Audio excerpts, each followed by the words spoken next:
apa nih kita mantau sebagai ketua KONI ini kegiatan hari ini? Hari ini ada tes fisik ya oleh kawan-kawan dari Wongtai.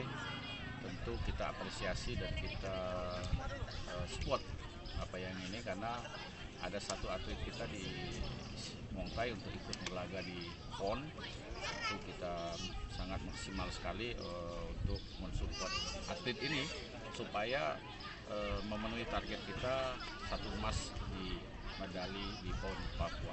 Tentu kita berharap dengan coach untuk lebih tetap berkoordinasi supaya kita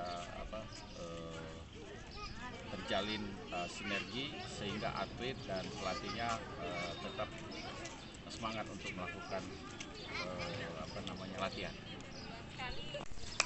Jadi apa nih kita mantau sebagai ketua KONI ini kegiatan hari ini? Hari ini ada tes fisik ya oleh kawan-kawan dari Wongtai.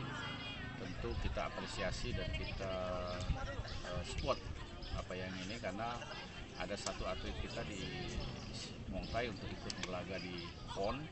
Tentu kita sangat maksimal sekali untuk mensupport atlet ini supaya memenuhi target kita satu emas di medali di PON Papua.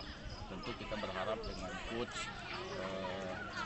untuk lebih tetap berkoordinasi supaya kita terjalin sinergi sehingga atlet dan pelatihnya tetap semangat untuk melakukan latihan.